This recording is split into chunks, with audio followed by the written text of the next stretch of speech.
Um, causou estranheza para mim, eu não sou especialista na região, mas a facilidade com que Israel venceu as defesas aéreas, especialmente do Irã, né? Eu não sei, ele vendia que teria defesas tão eficientes que lembrava um pouco o episódio de Saddam Hussein no Iraque, né?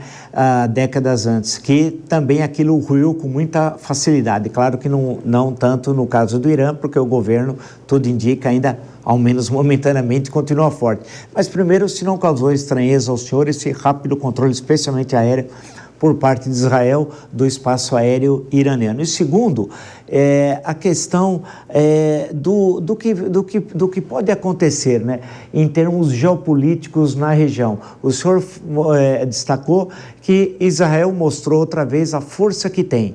E é inequívoca, todo mundo assistiu isso e viu. Claro que tem o apoio norte-americano, mas tem a presença de Israel nisso, isso é evidente. Quer dizer, como é que fica aquela possibilidade dos acordos de Abraão, né, aquela proximidade que acabou havendo diplomática em certo momento com a Arábia Saudita e outros países do Golfo? São essas duas questões. Que tendências vai ter em relação a isso? E se não causou estranheza, bom, entre aspas, não sei se a expressão minha é correta, a facilidade de Israel nesse conflito?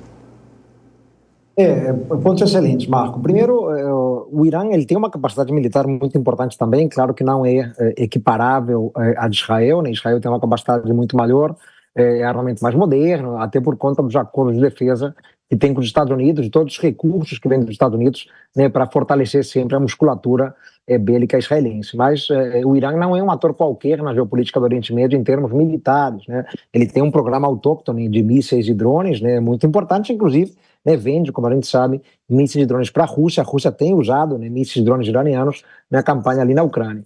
O que aconteceu, né, de alguma maneira, é que Israel já vinha se preparando, né, para essa ofensiva agora de junho de 2025, né, desses últimos 12 dias, e no ano passado fez uma série de ataques, né, muito pontuais, mas importantes, né, contra a defesa antiaérea iraniana.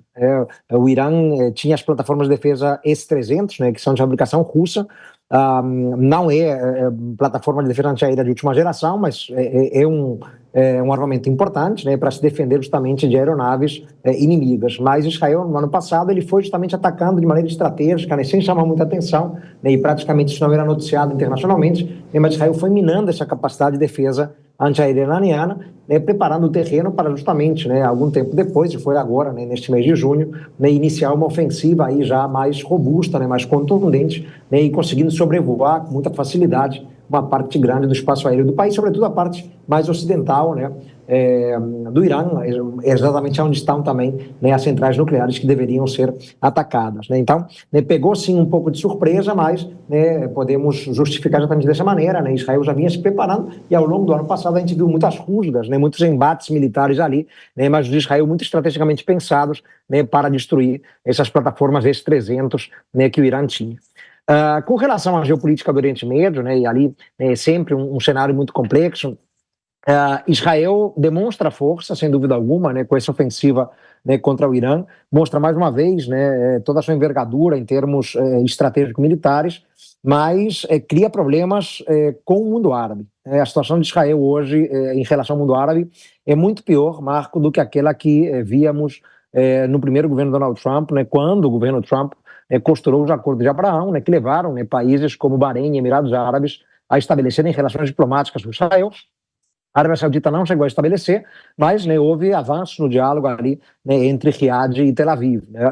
Por pouco, na verdade, a Arábia Saudita não estabelece relações com Israel, né, e eu arriscaria dizer, inclusive, que foi, né, o 7 de outubro de 2023 que impediu esse estabelecimento, né, porque o ataque do Hamas ali naquele dia, né, levou a essa contraofensiva israelense, né, com toda a sua contundência, né, e crueldade na visão dos árabes, né. Então o mundo árabe se uniu, né, rechaçando e condenando, né, o modo como Israel está operando ali em Gaza, né, entendendo que é abuso de toda sorte, e o mundo árabe tem abraçado a ideia de que se trata de um genocídio, né, e prática de crimes de guerra. Então, né, a imagem de Israel hoje no mundo árabe é muito pior do que aquela que vemos há alguns anos, né, quando justamente o Trump conseguiu, no seu primeiro mandato, costurar os acordos de Abraão. Isso é um fato bastante claro, né? Inclusive vimos, né, os países árabes também se manifestando contra as ofensivas israelenses ao Irã, né? Mesmo desafetos de Israel, desafetos históricos do Irã, como é o caso da Arábia Saudita, né, se posicionaram contra Israel, né, condenando as ações de Israel. Né, nós tivemos há alguns anos a retomada de relações, muito recentemente, na verdade, a retomada de relações diplomáticas entre a Arábia Saudita e Irã, né, depois de 7 anos sem terem relações, esses dois rivais, né, ali no Oriente Médio, né, a Arábia Saudita como líder do mundo sunita e o Irã como líder do mundo xiita, né, retomaram relações diplomáticas. Então, o Irã tem hoje uma relação melhor, né, do que a que já teve, né, com os países árabes do Golfo Pérsico, né. Israel tem uma imagem muito ruim hoje, né, com o mundo árabe em geral, inclusive países do mundo árabe com quem tem relações diplomáticas, né, como Emirados Árabes, Bahrein, né, e até mesmo outros, né, Jordânia, Egito, né, também condenaram, né, e condenam, né, o modo como Israel tem conduzido a ofensiva na faixa de Gaza já há bastante tempo.